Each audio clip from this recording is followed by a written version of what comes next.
वर्तमान समय में क्वालिटी का कंपटीशन इतना बढ़ गया है कि केवल बेहतरीन ही टिक पाता है। सस्ता और बेहतरीन के बीच चुनाव करने का दबाव आजकल कानून के क्षेत्र में भी शुरू हो गया है। यदि बहुत विद्वान व अनुभवी एडवोकेट आपके पास ना हुआ तो आप बीच रास्ते में कहीं भी डूब सकते हैं। सुप्रीम कोर्ट तक जाते जाते आपकी कंप्लेंट को डिसमिस किया जा सकता है और डिसमिस का आधार होगा कि कंप्लेंट को ड्राफ्ट करते समय बिना कानून का सेक्शन पूरी तरह से समझे इस कंप्लेंट को लिख दिया गया है। यह समस्या चेक बाउंस के केसेस में ज्यादा आती है क्योंकि वहां अपराध बहुत अधिक टेक्निकल हो गए हैं। अभी 10 अक्टूबर 2023 को सुप्रीम कोर्ट ने एक और केस को डिसमिस कर दिया है क्योंकि उसमें कंप्लेंट को कानूनी परिभाषा के मुताबिक नहीं लिखा गया था। इसकी लिखावट में कानूनी गलतियां थी और गलती भी ऐसी जो किसी भी कानूनी छात्र को 138 NI एक्ट की कंप्लेंट लिखवाने के लिए सबसे पहले सबक के रूप में बताई जाती है। केस का नाम है CV Thomas versus Somani ceramics limited. यह एक क्रिमिनल अपील थी जो SLP क्रिमिनल नंबर 12 ऑफ 2020 में लगाई गई थी। इसे जस्टिस CT रवि कुमार और जस्टिस संजय कुमार की बेंच ने 10 अक्टूबर 2023 को डिसाइड किया था। आज की वीडियो हमको कुछ बिंदु सिखाने वाली है। उनमें से पहला बिंदु है कि किसी फर्म या कंपनी के खिलाफ सेक्शन 138 NI एक्ट का केस दायर करते समय कौन सी सावधानी लेनी जरूरी होती है। दूसरी बात, यह सावधानी कानून की होती है या उस केस के फैक्ट्स की होती है। तीसरी बात है कि यदि यह सावधानी ना ली जाए तो उस अवस्था में क्या क्या कानूनी नुकसान कंप्लेनेंट को झेलने पड़ सकते हैं। ये पॉइंट्स आपको यह समझाने का प्रयास करेंगे कि इस तरह के केसेस में एक सही 138 की कंप्लेंट कैसे लिखी जाए। इस सीवी थॉमस वाले केस में कंप्लेनेंट ने 4 अभियुक्तों के खिलाफ सेक्शन 138 NI एक्ट की शिकायत दायर की थी और मजिस्ट्रेट साहब ने उस कंप्लेंट को देखने के बाद उसका कॉग्निजेंस ले लिया था और उन अभियुक्तों को समन कर लिया था। लेकिन समन करते ही ये अभियुक्त उस समनिंग ऑर्डर के खिलाफ हाई कोर्ट में पहुंचे कि हमारे खिलाफ इस कंप्लेंट को क्वैश कर दिया जाए, इस समनिंग ऑर्डर को क्वैश कर दिया जाए।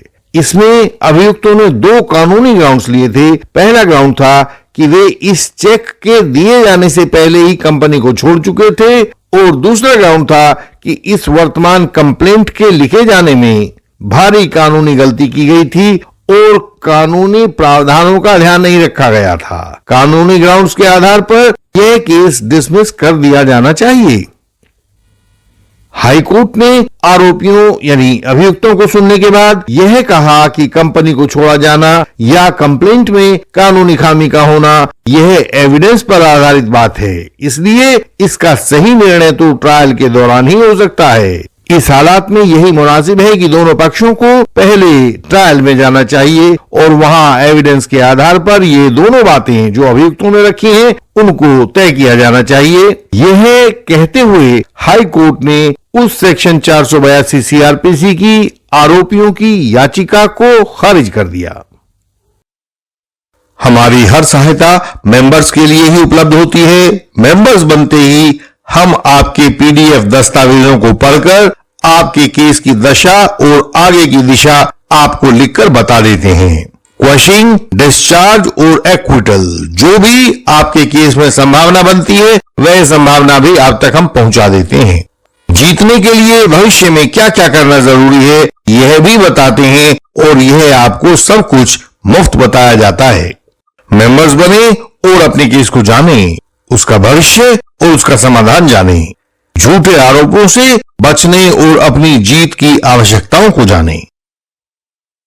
इसके बाद मामला सुप्रीम कोर्ट के सामने आया। सुप्रीम कोर्ट ने देखा कि इस केस की कंप्लेंट में क्या लिखा हुआ है, पार्टनर्स के बारे में क्या लिखा हुआ है और पार्टनर्स की आपसी जिम्मेदारियों के बारे में क्या लिखा हुआ है। उन्होंने पाया कि पैरा 3 में लिखा है अभियुक्त नंबर 1 एक पार्टनरशिप फॉर्म है तथा अभियुक्त नंबर 2 से 6 तक इसके पार्टनर्स होने के कारण अभियुक्त नंबर 1 के दैनिक कार्यों को चलाने के लिए जिम्मेदार हैं।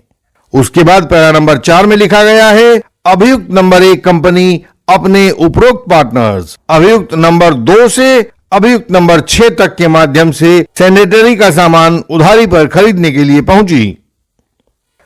निस्संदेह इन दोनों बातों के अलावा जो उपरोक्त पैरा 3 व 4 में लिखी हुई हैं, इन आरोपियों की भूमिका को लेकर इन दोनों बातों के अलावा पूरी कंप्लेंट में कहीं कुछ नहीं लिखा हुआ है। हालांकि अभियुक्तों का कहना है कि इस चेक जारी होने से पहले ही वे लोग रिटायर हो चुके थे, लेकिन पहले मुख्य मुद्दा इस शिकायत का कानून के मापदंडों के अनुसार होना या ना होना है, इसलिए उसी को पहले तय किया जाना चाहिए। यहां पर इस संबंध में जहां फर्म व पार्टनर्स के बीच में तय किया जाना हो कि कौन आरोपी बनेगा, तो सेक्शन 141 पार्ट 1 एनआई एक्ट को देखा जाना चाहिए और उसी के अनुसार व्यवहार किया जाना चाहिए।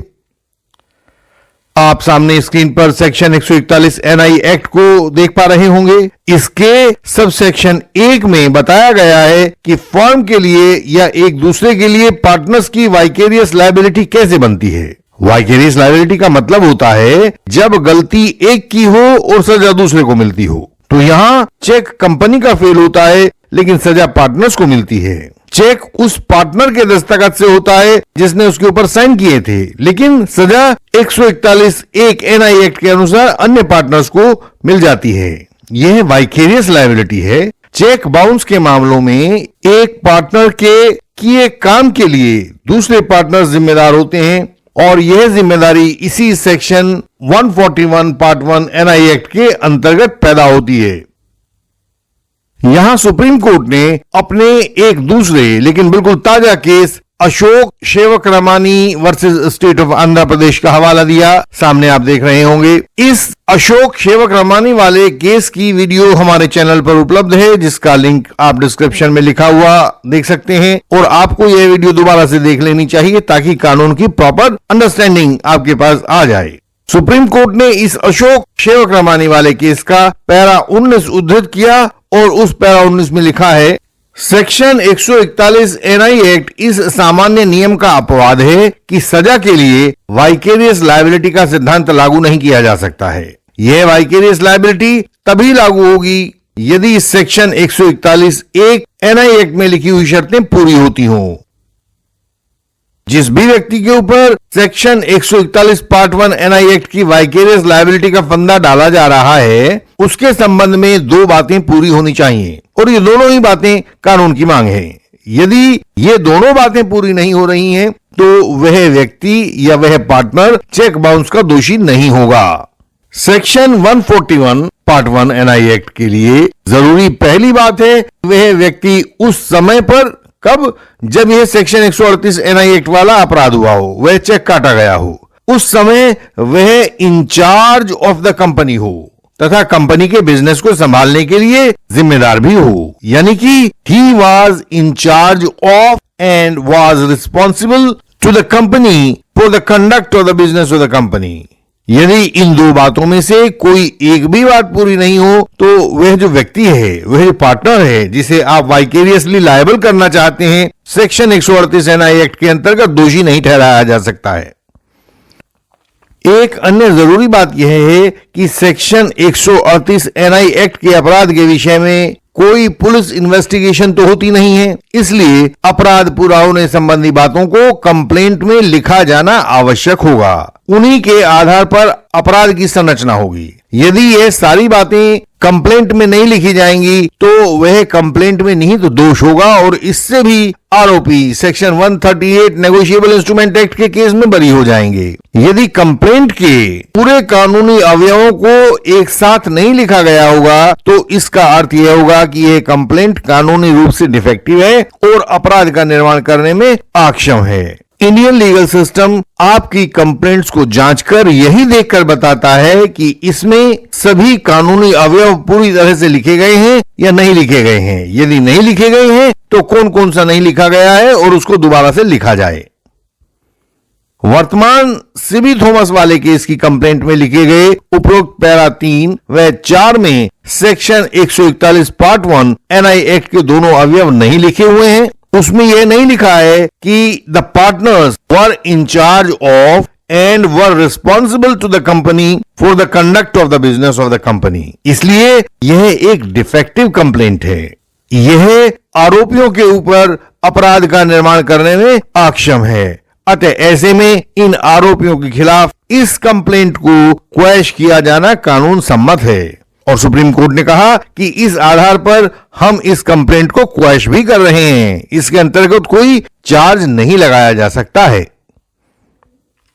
आप विद्वान व्यूअर्स भी इस तरह की बुरी कंप्लेंट की महामारी से बच सकते हैं। किसी सीनियर या अनुभवी एडवोकेट को दिखाकर अपनी सेक्शन 138 एनआई एक्ट की कंप्लेंट के कानूनी दोष निकलवा सकते हैं। यदि आपके पास ऐसे अनुभवी एडवोकेट्स नहीं हो तो जो हमारे मेंबर्स हैं हमें अपनी कंप्लेंट भेजकर हमसे ये दोष निकलवा सकते हैं, और जो मेंबर्स नहीं हैं वे मेंबर्स बनकर अपनी कंप्लेंट को कानूनी रूप से दुरुस्त करवा सकते हैं। कहीं इसी तरह से आपकी कंप्लेंट में भी एक कोई कानूनी डिफेक्ट ना पाया जाए और आगे चलकर उसे भी डिसमिस ना कर दिया जाए। इंडियन लीगल सिस्टम उन लोगों को राह दिखाता है जो झूठे आधार पर कानूनी केसेस में फंसा दिए गए हैं। हम उन लोगों के केस पढ़कर समाधान समझाते हैं। कोई कानूनी अड़चन हो तो इंटेंसिव कंसल्टेशन के द्वारा उसको हल करते हैं। क्वैशिंग और डिस्चार्ज के बारे में सही कानूनी स्थिति बताते हैं ताकि आपका समय और संसाधन नष्ट ना हो। आवश्यक होने पर हमारा अपराजेय क्रॉस एग्जामिनेशन तो होता ही है। कोई झूठा गवाह आपको अब परेशान न कर पाएगा।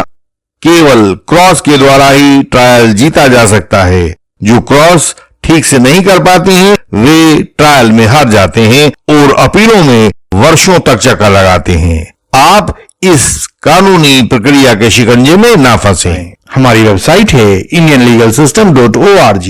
इस पर सभी महत्वपूर्ण जानकारियां आपकी सरल भाषा में दी गई हैं। उन्हें पढ़ें और सीखें। आपका ज्ञान आपका हथियार है। इस चैनल की हर एक वीडियो में फॉल्स एलिगेशन से बचाव की युक्ति दी गई है, उसे देखें, वह आपकी सहायता करेगी। इस चैनल को लाइक करें, शेयर करें और सब्सक्राइब करें।